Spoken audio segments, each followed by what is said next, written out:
Abra comigo a sua Bíblia no livro de Atos dos Apóstolos, capítulo de número 13. Atos dos Apóstolos, capítulo 13. Nós estamos estudando a série do livro de Atos dos Apóstolos. Aleluia. E hoje nós vamos mergulhar um pouco no início das primeiras viagens missionárias de Paulo e Barnabé. Nós vamos ler apenas os 3 primeiros versículos, porque nós vamos depois contextualizar os demais versículos e senão nós vamos gastar muito tempo aqui lendo sobre o assunto que nós vamos estar contextualizando. O versículo 1 diz assim: na igreja de Antioquia, profetas e mestres, Barnabé, Simeão, por sobrenome Lídia, Lúcio de Cirene, Manaé, Colasso de Herodes, o tetrarca, e Saulo. E servindo eles ao Senhor, jejuando, disse o Espírito Santo: separai-me agora Barnabé e Saulo para uma obra que eu tenho chamado. Quero ler em outra tradução, versículo 2. E servindo eles ao Senhor e jejuando, disse o Espírito Santo: apartai-me a Barnabé e a Saulo para uma obra que eu os tenho chamado. Versículo 3. Então, jejuando e orando, e impondo as mãos sobre eles, os despediram. Senhor Deus, mais uma vez estamos aqui para ouvir a Tua voz através da Tua palavra. Venha falar conosco, Senhor, abrindo as revelações da mesma aos nossos corações. Repreenda todo espírito de distração, repreenda, Deus, toda a retaliação do inimigo, toda a força contrária. Ó Deus, eu que Teus filhos e filhas estejam aqui nesta noite para ouvir a Tua voz. Deus, também aqueles que vão nos alcançar através das mídias sociais, que o Senhor possa falar em cada coração, em o nome de Jesus nós te agradecemos. Amém. Poderia sentar. Nós estamos algumas semanas já estudando o livro de Atos dos Apóstolos. Eu quero fazer aqui uma rápida retrospectiva para a gente entender todo o contexto que nós estamos estudando. Desde a primeira semana nós estudamos o primeiro capítulo, quando fala ali sobre o início da igreja. Estudamos ali quando Jesus está despedindo o povo ali, cerca de 500 irmãos, as ordens de Jesus aí para Jerusalém, se reunir até que do alto fosse revestido de poder. Acerca dos 40 dias que Jesus permanece ali com o seu discípulo, dando as últimas instruções. O capítulo de número 2 ali cumpre as promessas de Jesus, que foi a descida do Espírito Santo. Quando nós chegamos no capítulo 3, nós vemos ali o início dos primeiros milagres realizados através das mãos dos apóstolos. Quando Pedro e João vão ao templo orar, e ali um homem paralítico é curado da sua enfermidade. Quando nós chegamos no capítulo de número 4, nós vemos ali o discurso de Pedro perante o Sinédrio.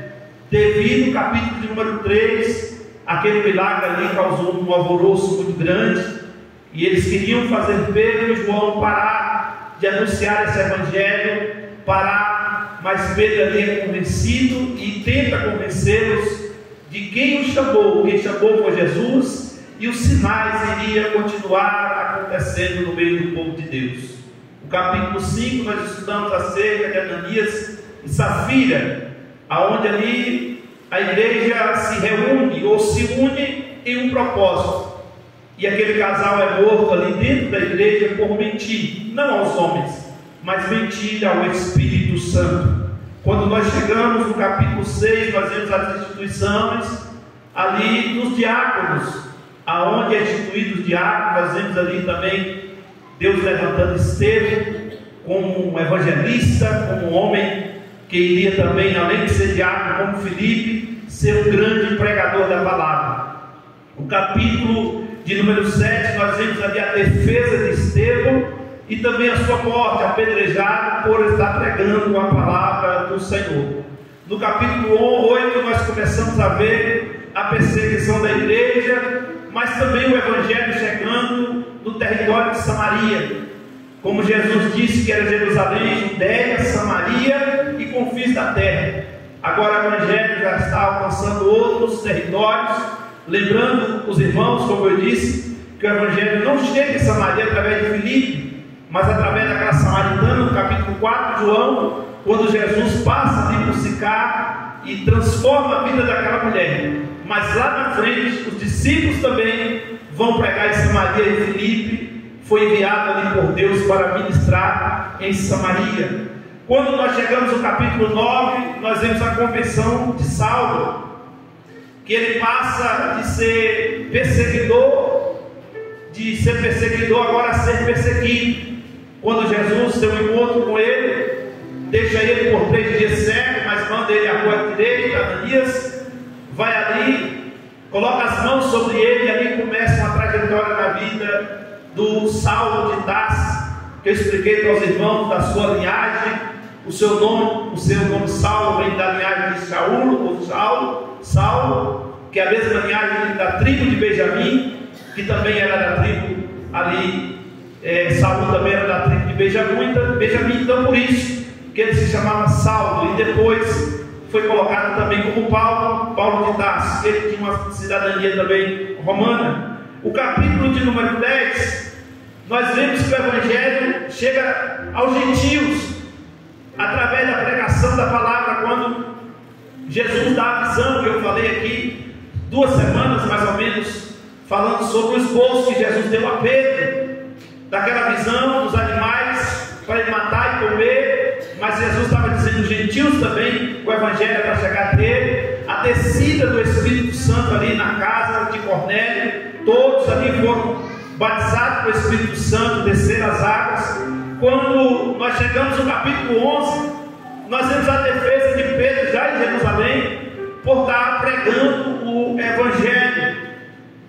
Por eles não aceitaram o evangelho e ir aos gentios, mas Pedro ali defende e torna novamente a falar do esposo ou da mensagem através de uma visão que Jesus deu a ele para que fosse a casa de Cornélio. Quando nós chegamos no capítulo de número 12, nós vemos a morte ali de Tiago ao fio da espada. Foi quando a semana passada falando sobre isso. E nós vemos também Pedro ali escape de uma prisão de segurança máxima. Mas a Bíblia diz que o anjo do Senhor, eu falei para os irmãos aqui, que o anjo do Senhor foi o próprio Jesus que foi ali naquela prisão, libertou Pedro, tirou ele daquela prisão. Ele aparece na casa da irmã Maria, e ali os irmãos estavam orando e buscando a Deus pela vida do seu pastor presidente. Falei para os irmãos a importância da igreja estar unida, orando e buscando ao Senhor pela vida da liderança. E hoje, o capítulo 13, nós vemos aqui algo muito importante, porque aqui dá-se início à primeira viagem missionária. Jesus não chamou para o evangelho ficar apenas dentro de Jerusalém. Jesus causou alguma circunstância para que esse evangelho fosse expandido para outros lugares. Aqui já tem uma igreja lá na Antioquia, e essa igreja na Antioquia é uma igreja que nós lemos no capítulo 13, que a igreja tinha profetas e mestres. Repita comigo: profetas e mestres. Por que a Bíblia faz questão de mencionar que ali tinha profeta e tinha mestre? Quem são os profetas? Os profetas são aqueles que apontam os erros, é aqueles que pregam a mensagem da palavra do Senhor, é aqueles que são usados por Deus. E quem são os mestres? São os ensinadores, são aqueles que ensinam a palavra de Deus através do estudo da sua palavra. Nós vamos chegar no capítulo de número 17 de Atos dos Apóstolos, E ali tinha uma igreja chamada Iberéia, que a Bíblia diz que tudo que os irmãos ouviam dos ensinamentos dos apóstolos, eles anotavam e depois iam conferir se aquilo que estavam anotando era de fato e de verdade. O que é que a gente aprende com isso? Uma igreja que tem mestre, que tem ensinador, o povo aprende de fato e de verdade. Não é enganado apenas por falácias ou por algumas profecias mentirosas, revelações mentirosas, mas é pautada pela palavra de Deus, que é a profecia revelada a todos nós. E ali, essa igreja tinha alguns profetas, e a Bíblia dá alguns nomes. E no meio desses profetas, a Bíblia faz questão de mencionar o nome de Barnabé e de mencionar o nome de Saulo. Então a gente percebe que aqui é o início de uma viagem missionária. E a Bíblia diz que eles estavam fazendo duas coisas que a igreja deve fazer sempre: jejuando e orando. E quando eles estão jejuando e orando, a Bíblia diz aí no versículo que nós lemos, versículo de número 3, olha o que é a palavra de Deus: então jejuando e orando, e impondo as mãos sobre eles, os despediram. Mas volta um pouquinho, o versículo 2: servindo a ele o Senhor jejuando, diz o Espírito Santo: separai agora. Olha a ordem do Espírito Santo, não era para amanhã, era para aquele exato momento. Barnabé e Saulo, para quê? Para uma obra que eu tenho chamado. Entenda uma coisa, irmãos, a obra é de Deus. Jesus chama os discípulos para fazer a evangelização, só que os discípulos estavam tão focados em Jerusalém, que eles achavam que o Evangelho não poderia expandir para outras nações, para outros povos. Mas Jesus, sabiamente, sabendo disso, Jesus vou levantar o outro homem, e ele é considerado hoje como o apóstolo dos gentios. Durante essa série de mensagens, quando eu falei aqui da instituição dos diáconos, a instituição ali dos apóstolos, quando eles fazem um sorteio, escolhem Matias ali para ser o sucessor de Judas, a ocupar a 12ª cadeira. Eu disse para os irmãos, depois você pode conferir lá no canal da TV ADA, que todas as séries estão salvas lá, que na minha impressão e no meu consentimento, essa 12ª cadeira foi ocupada por Paulo, porque ele mesmo declara: eu, apóstolo do Senhor, não separado pelos homens, mas escolhido por ele para servir a obra do Senhor. Você vai ver que depois de Paulo, nenhum outro apóstolo foi escolhido. Então foi o próprio Jesus que o escolheu. E quando nós vemos o próprio Paulo escrevendo aos Efésios, no capítulo 5, o versículo 11, ou capítulo 4, versículo 11, ele diz: Deus deu uns para apóstolos, profetas, evangelistas, pastores e mestres, falando ali dos 5 títulos ou dos 5 cargos ministeriais. E quando nós olhamos isso, Paulo está dizendo: foi Jesus que me escolheu para ser o apóstolo. E quem é o apóstolo? Para eles, o apóstolo teria que ter visto Jesus, ter andado com Jesus, ter vivido o ministério de Jesus. O apóstolo Paulo, eu posso dizer para os irmãos que ele sabia quem era Jesus, porque ele convivia lá, ouvia falar de Jesus, mas não andou com Jesus. Mas ele mesmo teve um encontro com Jesus, porque Jesus disse: salve, salve, porque tu me persegue. E ele pergunta: quem és tu, Senhor? Jesus diz: eu sou Jesus. E Jesus dá as orientações a ele, tudo direitinho, e lá na frente ele diz: eu, o apóstolo do Senhor Jesus. Deixa eu só pegar um gancho aqui para falar com os irmãos dos 5 ministérios. Eu gosto de usar sempre as mãos, ou a mão, porque o apóstolo representa esse dedo aqui, o dedo direito, esse dedo aqui, que é o dedo do joia. Tratando-se disso, o apóstolo é aquele que dá o joia, colocando os nossos dias hoje, é aquele que preside, é aquele que cuida do povo, é aquele que tem não a última palavra, porque a última é de Deus, mas quem tem a palavra de autoridade é o apóstolo. O profeta, que é esse dedo aqui, quando ele fala ponto, dedo do profeta, o profeta é o dedo indicador. O mestre, que se você olhar, ou melhor dizendo, o evangelista, se você olhar melhor esse dedo, e é o maior dedo, porque o evangelismo ou o evangelista é uma obra da igreja porque é quem prega, quem faz a pregação do Evangelho. O pastor, que é esse dedo aqui, e esse dedo é o dedo do anel, é o dedo da aliança. E a gente sempre diz que o pastor, ele é casado com a igreja, porque ele é compromissado, aliançado com as coisas do Senhor. E o mestre, esse dedinho pequeno aqui. Isso tem a indicação de Jesus, que diz: quem quiser ser o maior, torne-se o menor. E quando fala do mestre, aquele que ensina, por mais entendimento que ele seja, ele se torna o menor, porque ele é servo dos outros. Ele é servo daquele a qual Deus chamou para ensinar os outros.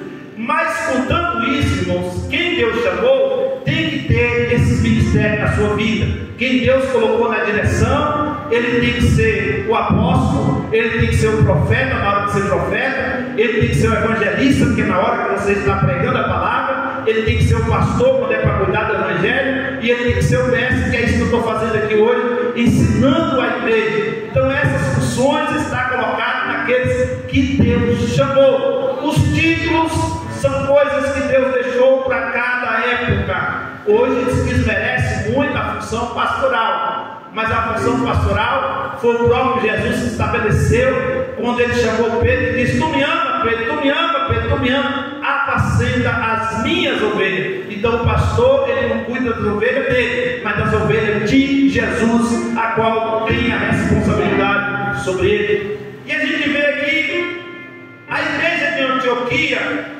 que ali também se torna um centro de liderança espiritual. Não era só em Jerusalém. Jerusalém estava a igreja principal, ou a igreja sede, mas ali em Antioquia também tinha um grupo de irmãos que serviam ao Senhor, e lá estava servindo com eles ali naquele lugar Barnabé e Saulo. A gente percebe aqui que os irmãos estavam em oração, e quando estavam em oração, Deus dá a revelação de quem era chamado por ele para fazer a obra. Esse aqui é o grande problema da atualidade, porque hoje, irmão, tem muita gente achando que é chamado, tem muita gente que acha que porque fala bem, porque tem uma boa oratória, é chamado por Deus. Tem muitos aí que se titulam, eles não esperam nem chegar a sua vez, e ele já coloca nas suas redes sociais profeta, bispo, apóstolo, semideus, Jesus Júnior, e eles começam a achar que eles é alguma coisa. Não tem um pastor, não tem uma liderança, não tem ninguém que fala por eles, e eles acham que eles têm hoje autoridade. E quando perguntam para ele, fala: foi Jesus que me chamou. Eu já expliquei para os irmãos dentro dessa série de estudo que até Jesus, para começar o ministério, foi até João Batista para selar o seu ministério. Paulo, quando foi chamado por Deus, Jesus falou para ele assim: vai para a rua direita, na casa do Ananias, que eu vou mandar alguém lá, vou mandar Ananias lá para botar a mão na sua cabeça, orar por você, e você tirar as escamas, e você sair dali pregando a palavra. Quando ele foi enviado, a Bíblia diz que teve uma liderança espiritual que liberou ele para ir pregar o Evangelho. Então não existe esse negócio de alguém se titular, eita, quase não sai, intitular, oh Jesus, alguém, ser alguém. Claro que tem que ter um amparo legal de alguém que Deus escolheu. Quando nós olhamos, aqui foi colocada a imposição de mãos. Isso é muito comum em nosso meio, a imposição de mãos. Orar por imposição de mãos. Quando nós somos separados para o santo ministério, na nossa conversão, a gente é chamado à frente, e ali a gente ajoelha, e ali os pastores que nos indicou para o santo ministério, a nossa conversão é colocada sobre a nossa cabeça a imposição de mão.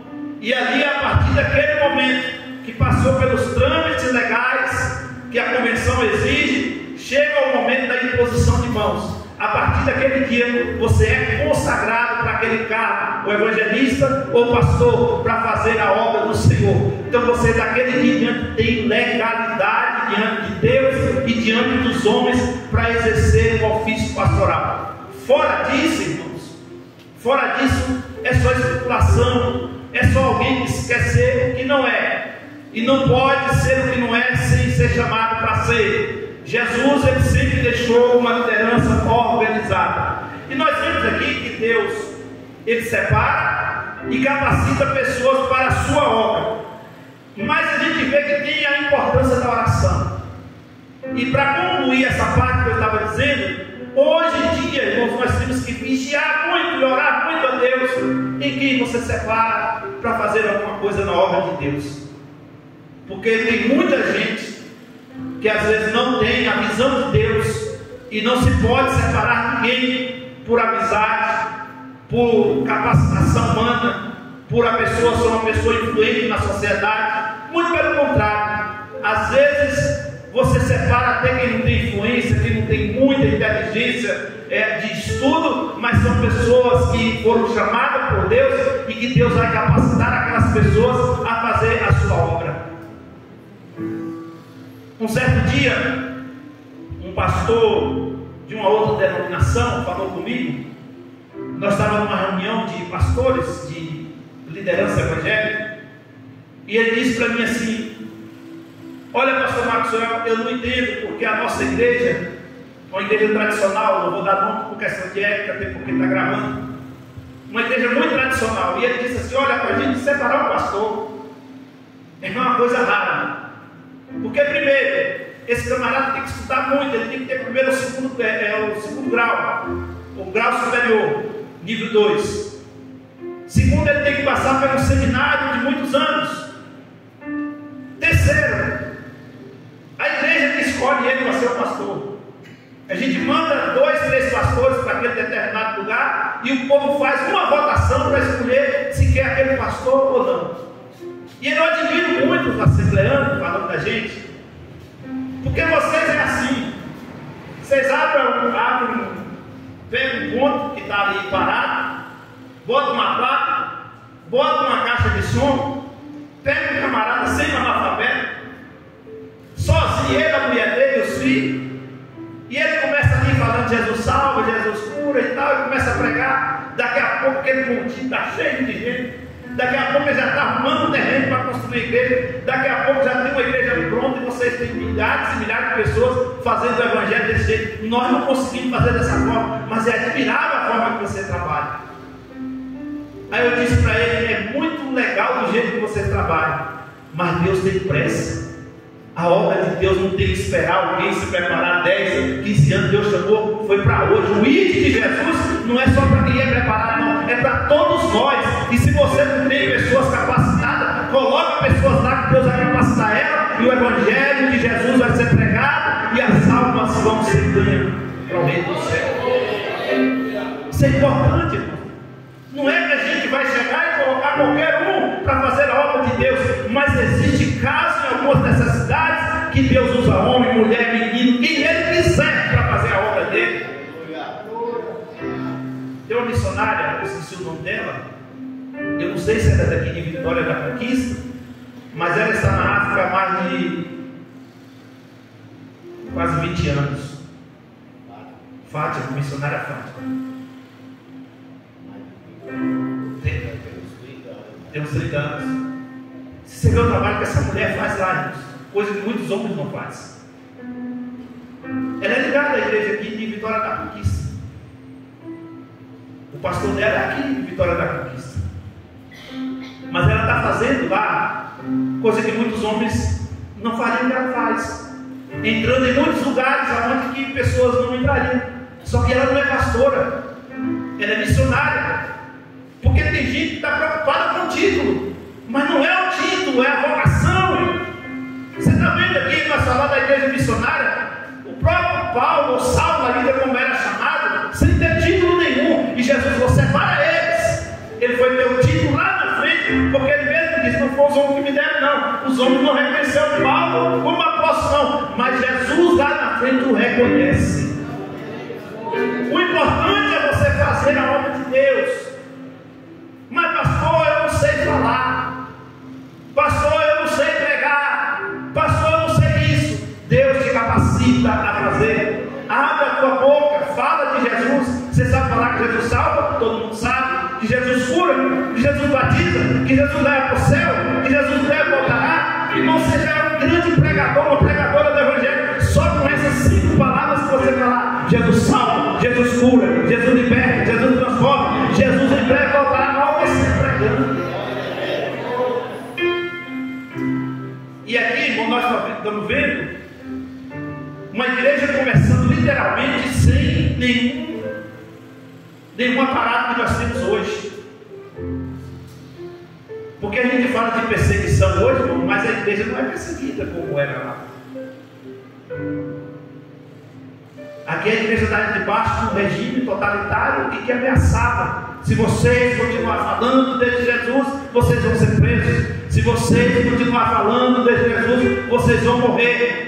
Mas ele dizia: ainda que custe a minha vida, eu não vou deixar de falar do Evangelho. Ai de mim, se não pregar esse Evangelho do Senhor Jesus. Então a gente vê a importância aqui do chamado de Deus e da vocação. Aí a gente vai ver aqui no capítulo 13, no versículo 4 a 12, para a gente contextualizar. A gente vê a primeira parada ali em Chipre, e Paulo ali enfrenta uma grande oposição. Quando a gente vê, ali aparece um mágico chamado Elimas. E esse mágico, irmãos, ele aparece ali fazendo coisas como se fosse usado por Deus. Mas o versículo 9 do Salmo, que também é chamado Paulo, cheio do Espírito Santo, fixa os olhos desse endemoniado e diz: ó filho do diabo, cheio de todo engano, de toda malícia, inimigo da justiça, não cessará de perverter os retos caminhos do Senhor, pois agora eis que está sobre ti a mão do Senhor e ficará cego. Esse mágico aqui, por nome Elimas, ele tentou fazer como aquelas pessoas fez com Moisés quando foi lá visitar Faraó. Pegou um pedaço de pau e fez transformar numa cobra. A diferença que o cajado que estava na mão de Moisés foi lá e engoliu outra cobra. O que Deus está dizendo? Você pode até inventar alguma coisa, mas o Deus que está conosco é maior do que está contigo. Esse Elimas aqui, irmão, está tentando enganar o povo de Deus. Com quê? Com magia, com técnicas. Irmãos, essa astúcia do inimigo não foi só naquele tempo, não. Nós estamos sendo ilusionistas aí no meio do Evangelho.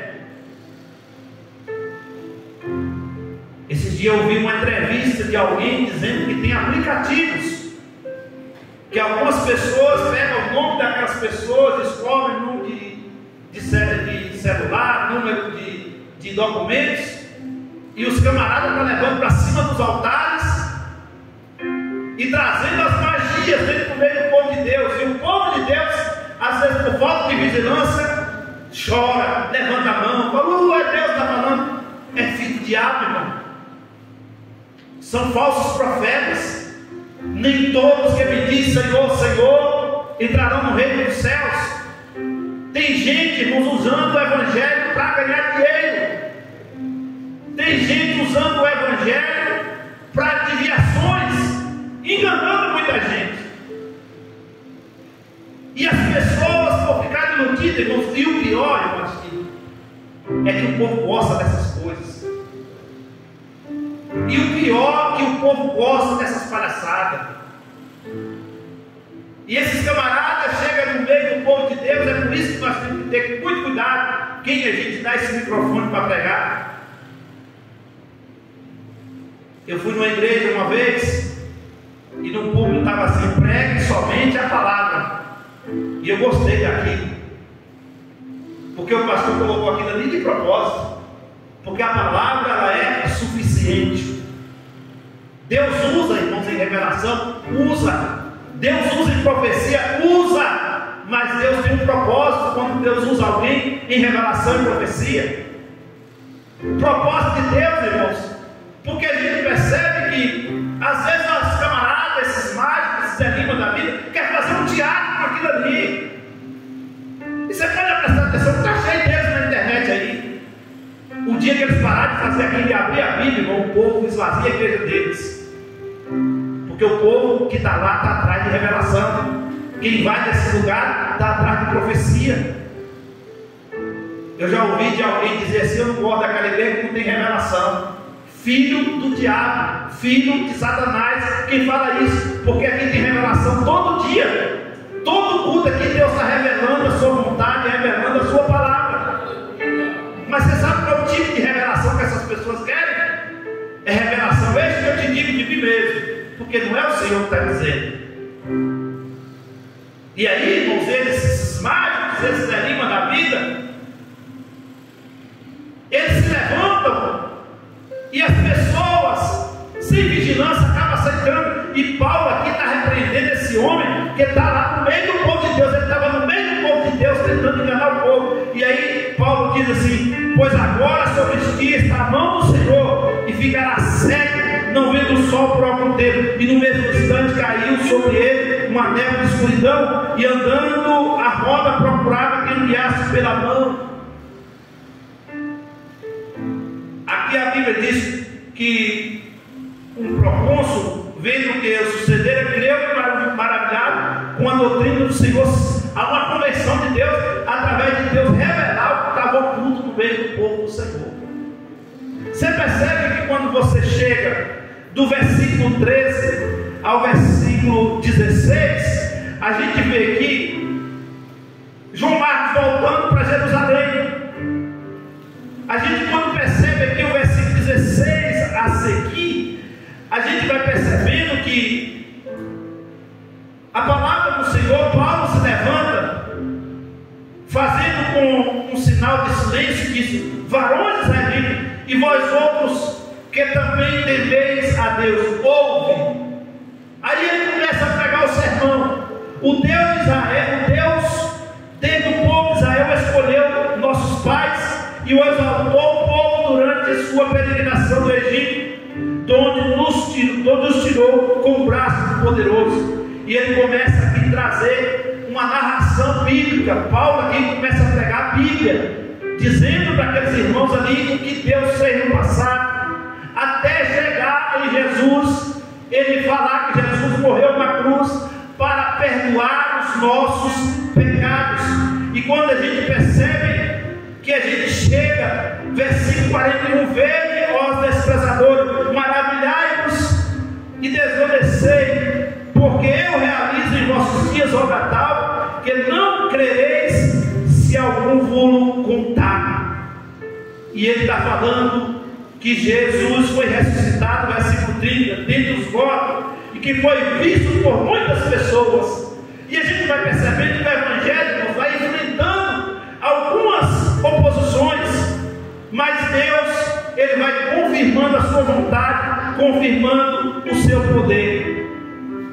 E a gente vê aqui a pregação do Evangelho lá na Antioquia, a oportunidade de Deus dada ali a Paulo com esse sermão cristocêntrico, esse sermão que ele prega ali naquela sinagoga, falando sobre a história de Israel, falando da promessa desse anjo, falando da morte de Jesus, chamando o povo para um arrependimento. E o que eu aprendo com isso nessa mensagem? Que a mensagem central do Evangelho é Jesus, como cumprimento das suas promessas em Deus. O Evangelho tem que ser cristocêntrico. Cristo tem que estar no centro da palavra. Toda a Bíblia ela é voltada a Cristo. E quando você vê esse tipo de evangelho, que Cristo não é o centro, irmãos, está muito longe de ser evangelho. Quando a gente pega alguns lugares por aí que tem uma teologia chamada teologia da prosperidade, qual é o foco desse movimento? As pessoas têm que enriquecer, as pessoas têm que ganhar dinheiro. Você nasceu para ser rico. Quando a gente pega esses evangelhos dos coaches, é o evangelho do autoajuda. Meu lindo, minha linda, é aquela coisa, fica do jeito que está, vive do jeito que você quiser, permaneça como você está. Mas quando você vê o evangelho que é Cristo no centro, o evangelho está dizendo: arrependei-vos cada um e crede no Senhor Jesus Cristo, porque o arrependimento é que nos traz a libertação, a salvação e futuramente a vida vida eterna. E a gente vê aqui essa reação ao Evangelho, a aceitação dos gentios. Mas aqui, irmãos, tem um grupo de judeus na Antioquia, e está aí no versículo 45 a seguir, que esses judeus, eles vão se opor ao Evangelho que está sendo pregado. Porque esses judeus que estavam ali, irmãos, eles reagem com muita inveja e oposição. No versículo 45 a Bíblia diz que os judeus, vendo as multidões, tomaram-se de inveja, blasfemando e contradizendo o que Paulo falava. Presta atenção, Luciano, que o que eles não estavam fazendo, Deus levanta agora Paulo, Barnabé para fazer, mas eles se levantam. E esse levante aqui, irmão, não foi de fora, foi de dentro. Eles se levantam contra a pregação do Evangelho. Eles reagem com muita inveja, porque a Bíblia diz que os sinais e maravilhas acompanhavam eles, e a palavra sendo pregada. Aqui está um homem pregando a palavra, irmãos, que foi tirado do meio do gentio, um fariseu de religião, um homem letrado, um homem que foi estudado ou estudou aos pés de Gamaliel, um homem que era poliglota, um homem que tinha dupla nacionalidade. Mas eles percebem que esse homem não está usando o seu conhecimento filosófico, porque Paulo também fazia parte da filosofia, não está usando o seu conhecimento teológico, mas está usando a autoridade da palavra de Deus. Se os irmãos depois com atenção ler o capítulo 13, você vai ver que a mensagem que Paulo prega, irmãos, ele começa a falar quando Deus tirou o povo do Egito e chega na crucificação, depois chega de Jesus ressuscitado, chega Jesus quando ficou com ele os 40 dias, trouxe uma mensagem cristocêntrica para o povo. E a mensagem cristocêntrica lhe incomoda, porque a gente percebe que essas pessoas não queriam esse tipo de mensagem. Eles queriam o Elimas, eles queriam o movimento. Tem gente que gosta muito do movimento, tem gente que gosta muito do oba-oba, do pula-pula. Só que o que edifica o homem e a mulher de Deus é a palavra de Deus pregada. Irmão, sou pentecostal até dormindo. Eu não tenho problema nenhum com quem pula, com quem profetiza, com quem faz aviãozinho.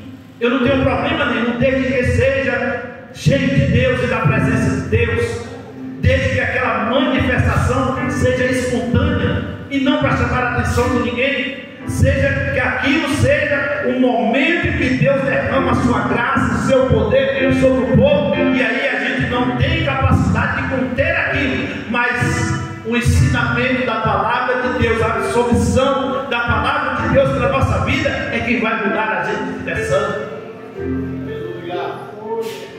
E aqui, caminhando para o final, a gente vê aqui versículo 46 e 47 que Paulo e Barnabé, ele volta para os gentios, porque o Senhor assim nos determinou: eu te constituir para a luz dos gentios, a fim de que seja para a salvação de Deus filho eterno. Os gentios, ouvindo isso, regozijaram e glorificaram o Senhor, e creram todos os que habitavam, que haviam sido destinados para a vida eterna.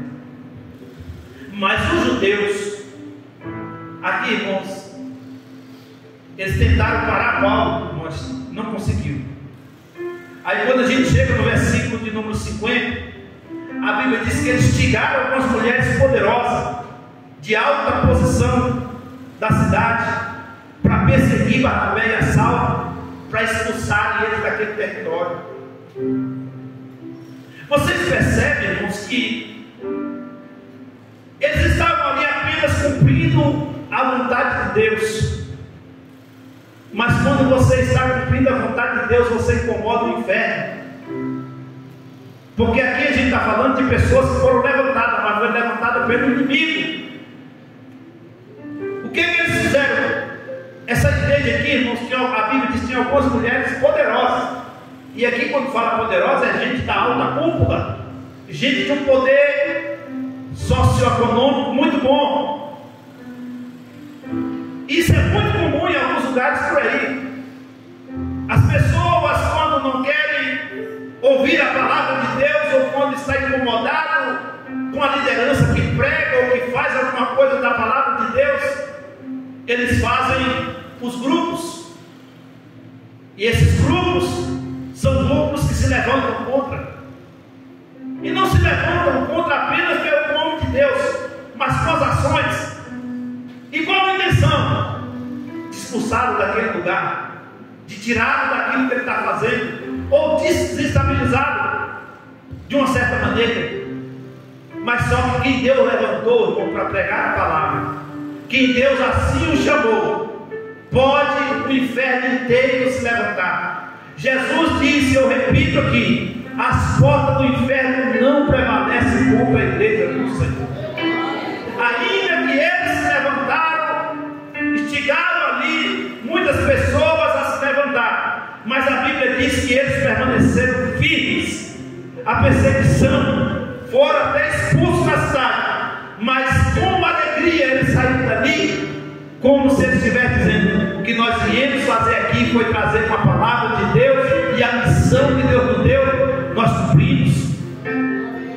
O momento era um momento de perseguição, o momento era um momento de discórdia, mas expulsaram os pregadores, mas a mensagem ficou.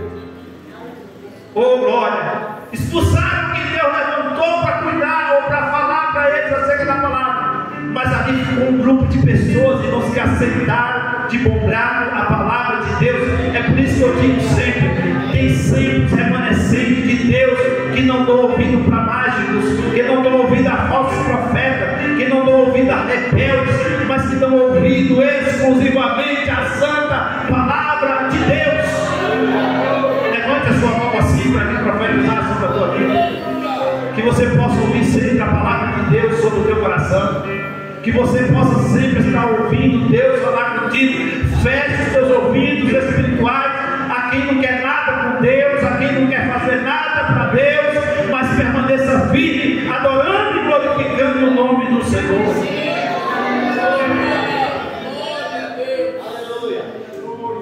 E o Evangelho, irmãos, sempre causou problema onde ele chega. Sempre aonde o Evangelho chega, causa um problema muito grande. Você sabe onde é o problema maior? É no inferno. O segundo problema é que o inimigo vai usar pessoas a perseguir, a não aceitar. E às vezes os inimigos não estão nem lá fora, o inimigo está dentro. O inimigo às vezes está do lado, usa carteirinha de membro, usa uma função eclesiástica, mas a Bíblia diz assim: não dê lugar ao diabo. O apóstolo Tiago diz: sujeitai-vos, pois, a Deus, e resistiu o diabo, e ele fugirá de vós. Você sabe qual é o maior problema? Porque enquanto tinha um grupo de irmãos que orava, que jejuava, também tinha um grupo do outro lado que não orava, não jejuava, mas reclamava, não aceitava todo tipo de mensagem. Parece os dias atuais, irmãos, porque tem gente que não aceita qualquer mensagem, porque para ele a mensagem pregada é muito direta, é porque sabe da minha vida. Ou, irmão, se todas as vezes que você sentasse para ouvir, você ouvisse não uma direta, mas uma direta do céu através da palavra para a sua vida. Todas as vezes que você sentasse para ouvir a voz de Deus, alguma coisa fosse corrigida de você: opa, é para mim. Mas você sabe qual é o problema? Alguém diz: rapaz, era para fulano de tal, está aqui para ouvir essa palavra. Não, irmão, Deus não fala com quem está ausente, Deus fala com quem está presente, é comigo.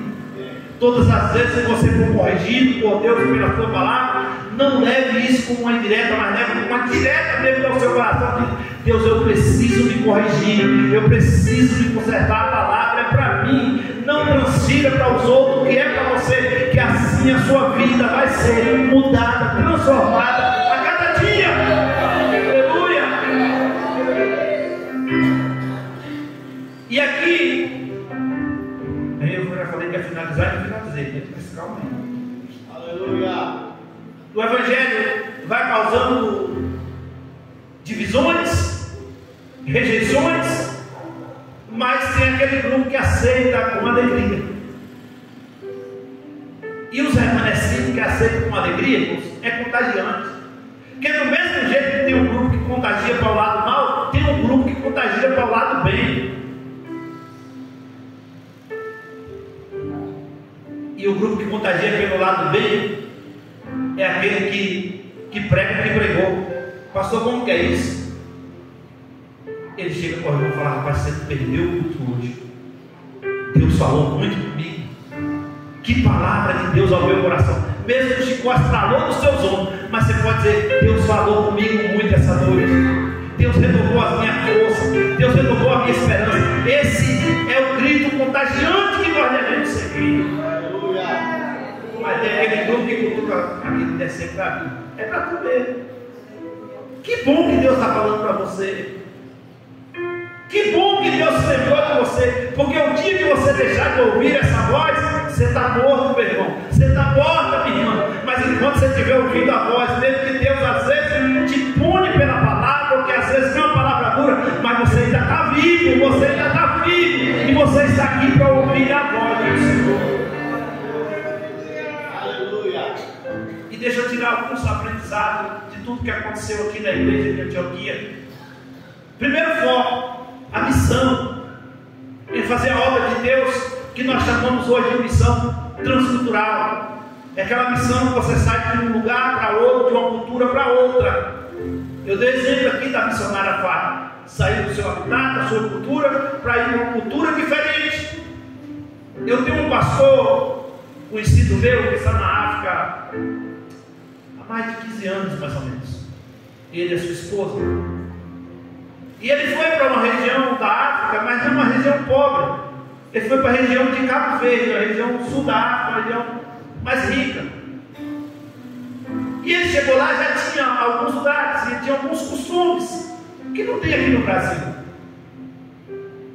E ele falou que ele foi visitar uma família de irmãos, e lá eles têm uma cultura, eles têm um tipo de bebida que eles oferecem para a comunidade. É como nós oferecemos um cafezinho aqui. E eles, sem saber, o pessoal preparou aquela bebida e falou para ele: dá toma de uma bolada só.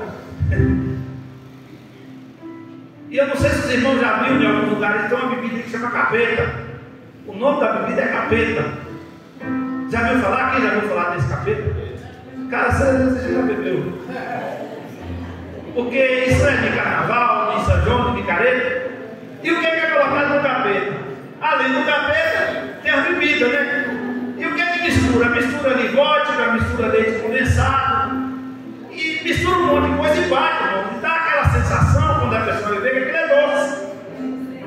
Mas 5 minutos depois, o cara está chubado com aquilo. E ele, para explicar para mim o que é que deu para ele lá, eles fazem um tipo desse negócio do capeta, para vocês entenderem. Bate ali e o cara toma.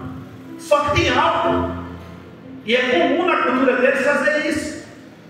Irmão, ele disse que a esposa dele não tomou, que ela falou: não tomo porque tem doce, minha glicemia é alta. Ela não quis tomar, mas ele tomou de uma vez só. Ele tomou com 5 minutos, irmão, o mundo estava rodando. Ele tomou com 10, ele já estava no banheiro vomitando. E aí vai explicar para esses irmãos que ele não bebia, que ele não tomava nada de bebida alcoólica. Só que era a cultura de lá. E ele, por não vigiar, não pesquisar antes, ele acabou caindo e tomando uma sem querer. Cometeu algum pecado nenhum. Ele foi enganado. Ou as pessoas também não enganou ele, mas não sabia, mas a cultura era aquilo ali. Existem tribos, existem lugares que quando aceitam uma pessoa chegar lá, os donos daquela tribo oferecem esposa, que tem várias, oferecem filhas, são cultura deles. Mas o que é pecado em qualquer lugar. E quando nós vamos fazer alguma coisa transcultural fora da nossa cultura, nós temos que pesquisar para não cometermos nenhum tipo de erro desse. Porque pecado é pecado em qualquer lugar. Cultura é cultura, pecado é pecado. Ele já está há muitos anos lá fazendo a obra do Senhor. E aos poucos ele foi ensinando aquele povo. E aquele povo que se converteu ao Senhor já não bebe mais. Ao invés de fazer aquela bebida, aquele negócio que eles fazem com álcool, tirou o álcool, faz a bebida do mesmo jeito, mas sem nada alcoólico. Tem uma igreja por aí que usa vinho alcoólico para a ceia do Senhor. Isso é uma ignorância bíblica, irmãos. Porque o suco da uva tem que ser puro para simbolizar a pureza do sangue de Jesus. Mas na visão deles, que vinho pode ser qualquer um e não pode. É o suco natural, sem nenhuma fermentação. Então nós temos que entender que algumas culturas dentro do nosso Brasil tem culturas diferentes. Eu cheguei num lugar aí, o povo, pega meu capote. Capote, que capote? Capote para a nossa região é tomba, eu tomei um capote. Aqui o povo também fala capote, né? Blusa? Não, né? Pra você ter ideia, 200 e poucos quilômetros aqui é blusa. Pega a galeota lá para mim, que diabo é galeota? Para você ver que é a cultura de um lugar para outro. Galeota é o carrinho de mãos. Você entendeu? Porque eu estou explicando para os irmãos o que é cultura. Mas tem galeota mesmo. Tem. Galeota para mim é uma galinha. Galeota é carro de maio. É, de madeira. Olha aí. Então, nós só vocês vão entender que culturas tem lugares, nós pastores somos mudados de lugares. Nós não viemos de muito longe, irmãos, mas a cultura de onde eu vim é o oposto da cultura daqui, em muitas áreas. Algumas coisas que os irmãos falam, tem hora que eu fico assim, e eu tenho certeza que o que eu e Geisa falam também se assim, porque são culturas diferentes. O que não pode mudar é a essência. Você pode falar galeota, capote, falar o que você quiser. Isso é questão de cultura. Mas tem uma coisa que nós temos em comum, e isso que eu digo que o Evangelho chega em qualquer lugar, é falar de Jesus. Deixa eu dar um exemplo aos irmãos para encerrar. A Bíblia já foi traduzida em vários dialetos, mais de 2.000 dialetos. Existe um lugar aí que eu esqueci o nome, porque eu não estava projetado para falar isso, estou lembrando, para dar exatamente o lugar, que eles não conhecem pão. Eles não sabem o que é pão. E lá eles têm um negócio que eles fazem, se chama biju ou beiju, feito de tapioca, de farinha. Na tradução da Bíblia, quando diz Jesus é o pão da vida, lá teve que colocar Jesus é o biju da vida. Sabe por quê, irmão? Porque se colocar pão, a gente não vai saber o que é pão.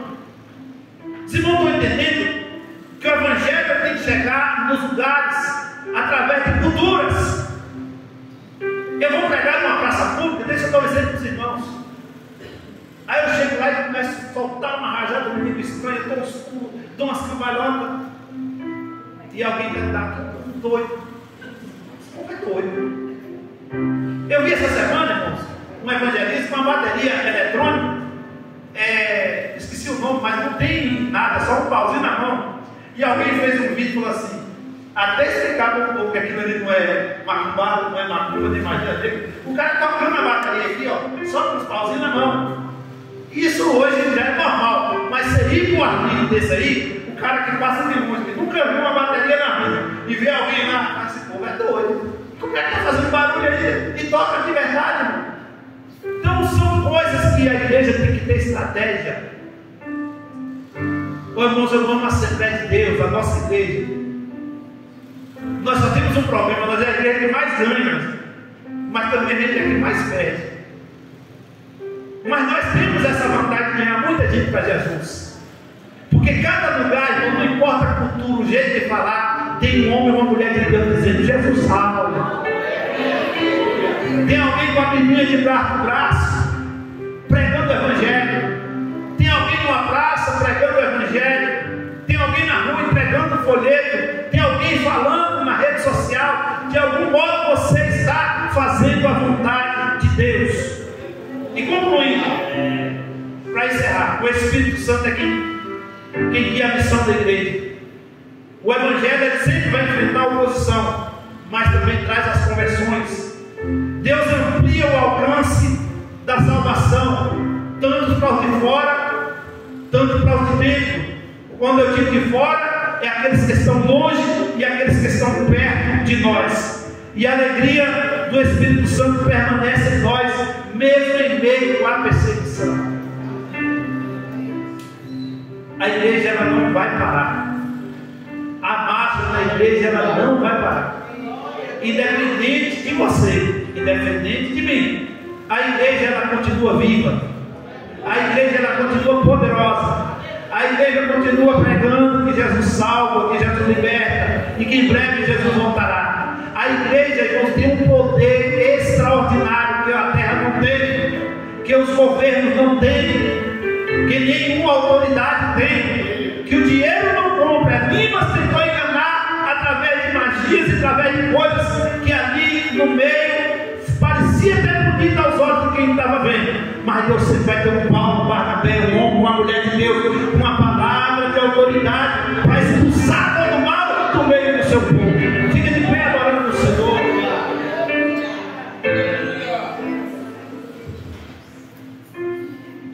Senhor Deus e Pai, é no nome de Jesus que a Tua palavra foi ministrada.